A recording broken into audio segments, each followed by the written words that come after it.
من الشیطان الرجیم بسم اللہ الرحمن الرحیم۔ آج ہمارا تیسرے پارے کا 5واں رکوع سورۃ البقرہ آیت نمبر 267 یعنی 267۔ یا ایھا الذین آمنوا، اے ایمان والو، انفقوا، تم خرچ کرو،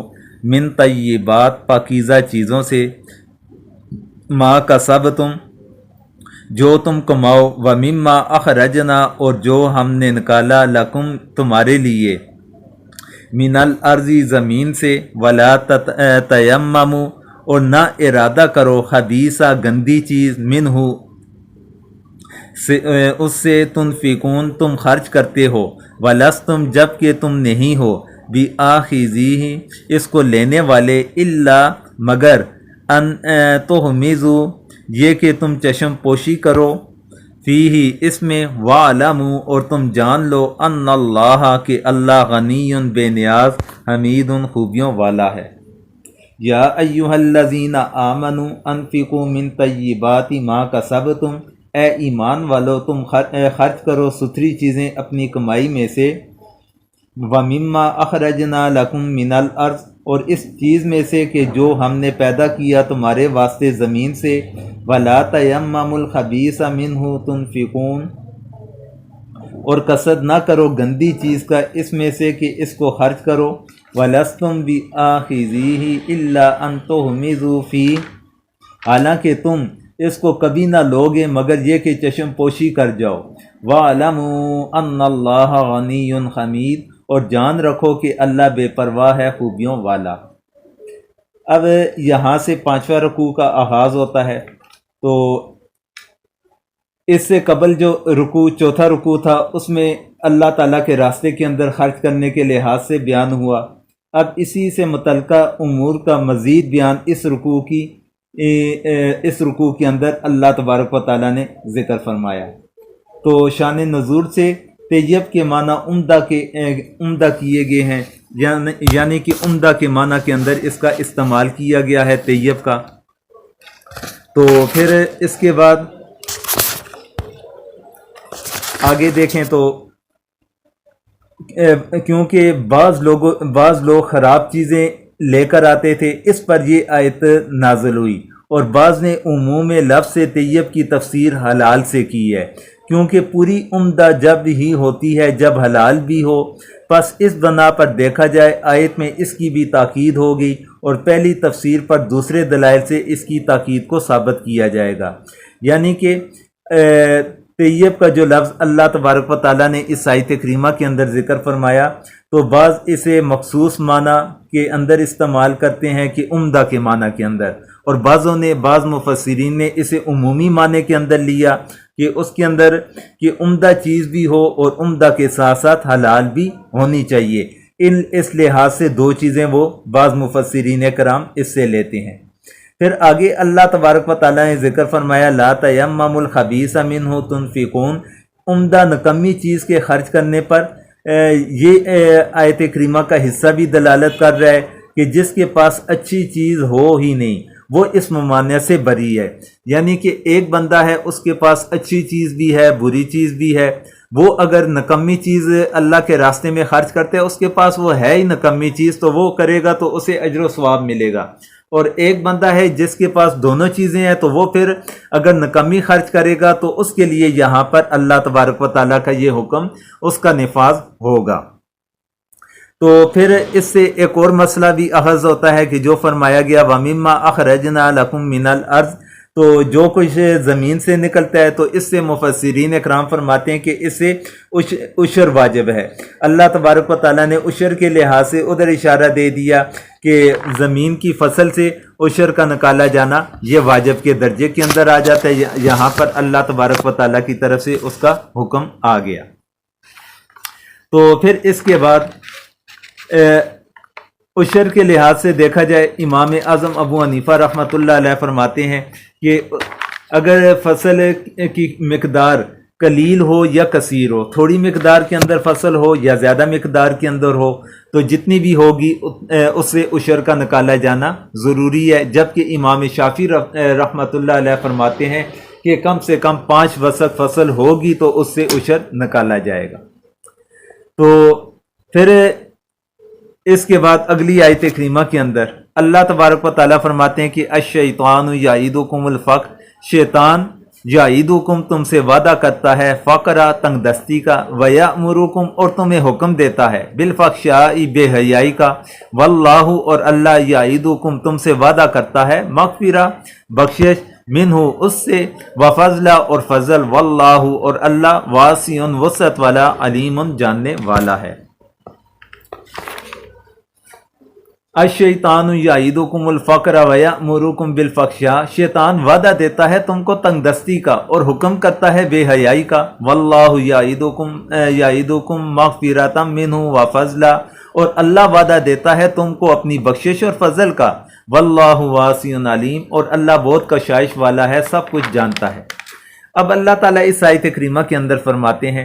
کہ ایک انسان کو جب پہلے پچھلے رکوع کے اندر بھی اللہ تعالیٰ نے حکم دیا، اس رکوع کا آغاز بھی انفاق فی سبیل اللہ ہے، پھر اس سے پہلے بھی اللہ تعالیٰ نے کچھ آیات کریمہ کے اندر اپنے راستے کے اندر خرچ کرنے کے لحاظ سے حکم دے رکھا ہے۔ تو انسان کے دل کے اندر یہ بات پیدا ہو سکتی ہے کہ میں نے جب یہ خرچ کیا اللہ کے راستے کے اندر میرے مال کے اندر کمی آئے گی۔ پھر شیطان اس کے دل کے اندر یہ وسوسہ ڈالتا بھی ہے کہ تم جتنا خرچ کرو گے تم غربت کی طرف چلے جاؤ گے، تنگ دستی کی طرف چلے جاؤ گے۔ تو اللہ تعالیٰ فرماتے ہیں کہ شیطان تم سے وعدہ کرتا ہے، تمہیں وعدہ دیتا ہے فقر کا، تنگ دستی کا، جبکہ اللہ تبارک و تعالیٰ تمہیں وعدہ دیتے ہیں مغفرت کا اور اپنے فضل کا۔ فضل سے مراد کہ انسان کو بڑھا چڑھا کر واپس دینے کا بھی ہے، جس طرح حدیث مبارکہ کو بھی دیکھا جائے یا پچھلے رکوع کے اندر مثال بھی اللہ تعالیٰ نے دی کہ ایک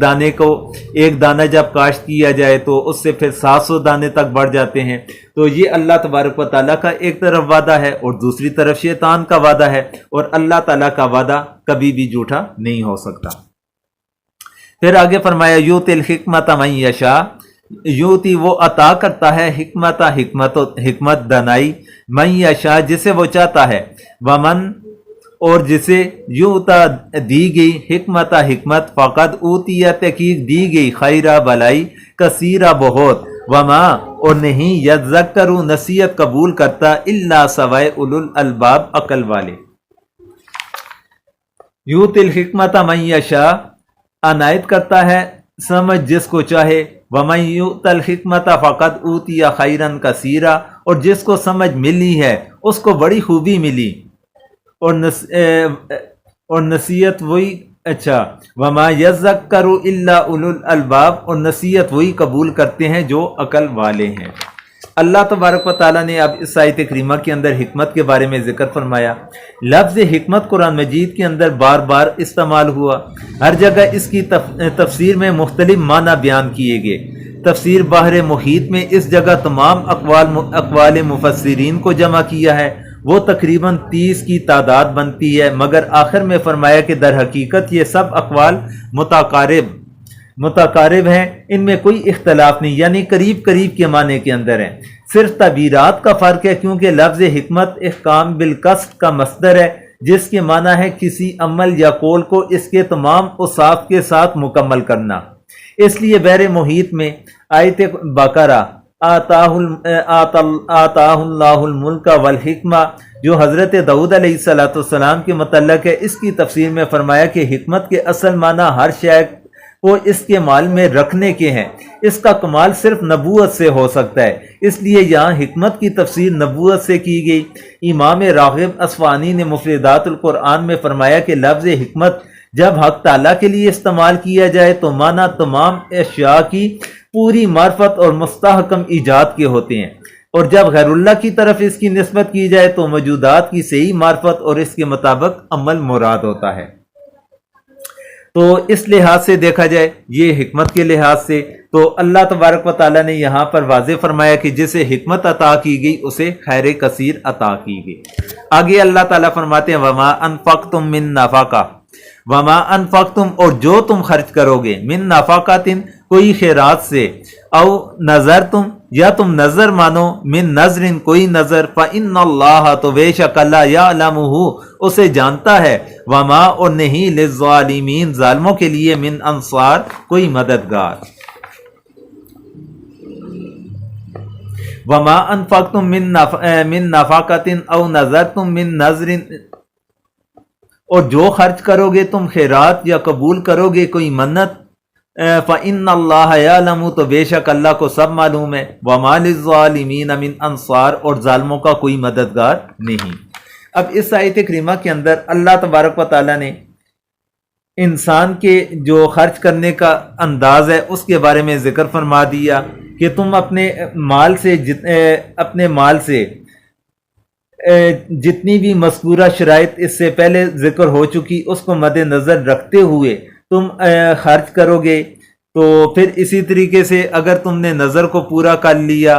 تو پھر تو اللہ تبارک و تعالیٰ اسے جانتا ہے، اور اگر تمہارا وہ ان مخصوص شرائط کو مد نظر نہ رکھا گیا تو اس صورت کے اندر پھر ظالموں میں سے انسان بن جائے گا، اور ظالم جو ہے اس کا پھر اللہ تعالیٰ فرماتے ہیں کہ اس کا کوئی بھی مددگار نہ ہوگا۔ ان تبدو اگر ظاہر کرو، صدقاتی خیرات، فنعما ہی تو اچھی بات ہے یہ، وَإِن تُخْفُوهَا اور اگر تم اس کو چھپاؤ، وَتُؤْتُوهَا اور وہ پہنچاؤ، فقراء تنگ دست کو، فہوا تو وہ خیر بہتر ہے، لکم تمہارے لیے، وَيُكَفِّرُ اور دور کرے گا، عنکم تم سے، من سیئاتکم تمہارے گناہ سے، واللہ اور اللہ بما تعملون جو کچھ تم کرتے ہو خبیر باخبر ہے۔ ان تبدو صدقات فنعما ہی اگر ظاہر کر کے دو خیرات تو کیا اچھی بات ہے، وَإِن تُخْفُوهَا اور اگر اس کو چھپاؤ، وَتُؤْتُوهَا الْفُقَرَاءَ اور فقیروں کو پہنچاؤ، فَهُوَ خَيْرٌ لَكُمْ تو وہ بہتر ہے تمہارے حق میں، وَيُكَفِّرُ عَنْكُم مِّن سَيِّئَاتِكُمْ اور دور کرے گا کچھ گناہ تمہارے، وَاللَّهُ بِمَا تَعْمَلُونَ خبیر اور اللہ تمہارے کاموں سے خوب خبردار ہے۔ اب اس آیت کریمہ کے اندر اللہ تبارک و تعالیٰ نے خرچ کرنے کے دو طریقوں کے بارے میں وضاحت فرمائی کہ ایک تو یہ ہے کہ انسان سر عام بھی اللہ تعالیٰ کے راستے کے اندر خرچ کر سکتا ہے، یعنی کھل کر سر عام سب کے سامنے، اور ایک خفیہ طور پر چھپ چھپا کر خرچ کرنا کا بھی اللہ تعالیٰ نے ذکر فرما دیا، اور ساتھ میں جو خفیہ انداز کے اندر فقراء کو دینا ہے تو اس کے بارے میں بھی بتلا دیا کہ یہ تمہارے لیے زیادہ بہتر ہے۔ تو اس آیت کریمہ کی روشنی کے اندر دیکھا جائے کہ حضرت ابو بکر صدیق رضی اللہ تعالیٰ عنہ کے بارے میں آتا ہے کہ حضرت ابو بکر صدیق رضی اللہ تعالیٰ عنہ نے اللہ تبارک و تعالیٰ کے راستے کے اندر 40,000 دینار خرچ کیے تھے، تو ان کے 40,000 دینار کا جو خرچ کرنے کا انداز تھا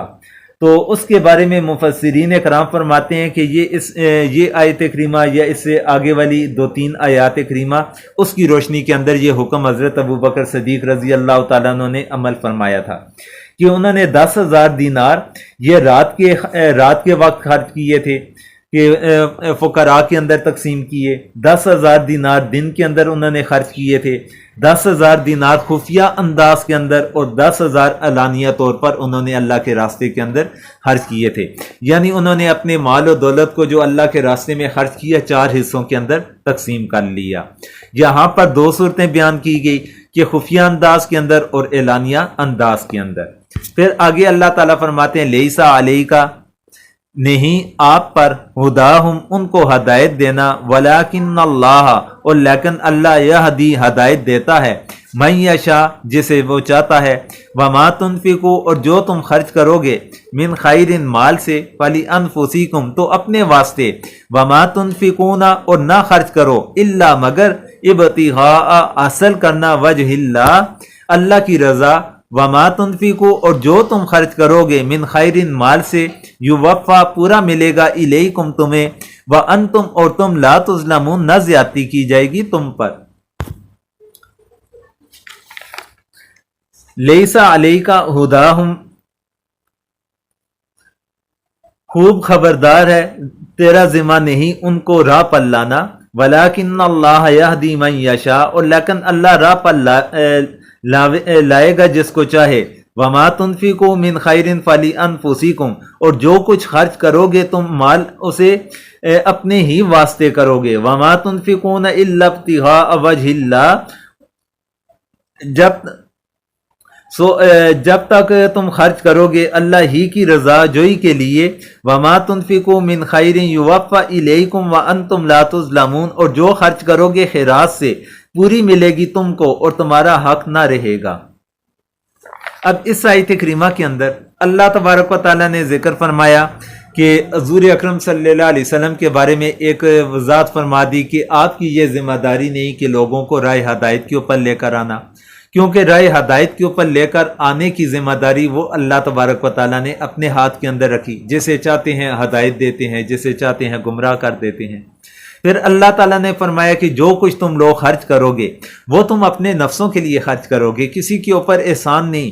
ہاں، اللہ تعالیٰ کی رضا حاصل کرنے کے لیے خرچ کرو گے، اللہ کی رضا حاصل ہوگی، انسان کو دنیا کے اندر بھی اس کا فائدہ ملے گا، آخرت کے اندر تو ملنا ہی ملنا ہے. تو اللہ تعالیٰ فرماتے ہیں جو کچھ بھی تم خرچ کرو گے تمہیں پورا پورا لوٹایا جائے گا، تمہارے ساتھ کسی قسم کی ظلم و زیادتی نہ کی جائے گی. اب یہاں پر ایک بات کی وضاحت کرتا چلوں کہ دو مقامات کے اوپر چند مقامات پر اس آیت کریمہ کے اندر لفظ ما کا استعمال ہوا. جس طرح وما تنفقون یہاں پر، پھر اسی طرح وما تنفقو، پھر اسی طرح آیت کے شروع کے اندر وما تنفقو لفظ ما کا استعمال ہوا. تو اب لفظ ما کے بارے میں ایک فارمولہ ذہن کے اندر آپ رکھ لیں. اگر اسی جملے کے اندر آگے حرف استثناء بھی آ رہا ہو، اگر حرف استثناء اسی جملے کے اندر آ رہا ہوگا تو پھر لفظ ما نافیہ بن جائے گا، اس کا معنی نفی کے معنی کے اندر آئے گا، نہیں کے معنی کے اندر آئے گا. اور اگر اس جملے کے اندر حرف استثناء موجود نہیں تو ایسی صورت کے اندر یہ جو کے معنی کے اندر استعمال کیا جائے گا. تو اب استثناء کا حرف جس طرح وما تنفقون الا ابتغاء، اب یہاں پر لفظ الا یہ حرف استثناء آ گیا، تو اس لیے یہاں پر جو لفظ ما کا معنی کیا جائے گا وہ نہیں کے معنی کے اندر کیا جائے گا. پھر آگے فرمایا للفقراء، تنگ دستوں کے لیے، الذین اکثروا جو رکے ہوئے، فی سبیل اللہ اللہ کا راستہ، لا یستطیعون وہ طاقت نہیں رکھتے، ضربن چلنے کی پھرنے کی، فی الارض زمین میں، یحسبوہم انہیں سمجھے، جاہلو ناواقف، اغنیاء مالدار، من التعفف سوال سے بچنے سے، تعرفوہم تو پہچانتا ہے انہیں،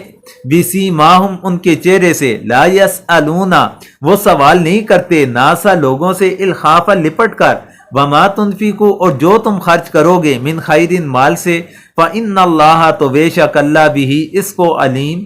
جاننے والا ہے. للفقراء الذین اکثروا فی سبیل اللہ، خیرات ان فقیروں کے لیے جو رکے ہوئے ہیں اللہ کی راہ میں، لا یستطیعون ضربا فی الارض چل پھر نہیں سکتے ملک میں، یحسبوہم الجاہل اغنیاء من التعفف سمجھے ان کو ناواقف مالدار ان کے سوال نہ کرنے سے، تعرفوہم بسیماہم تو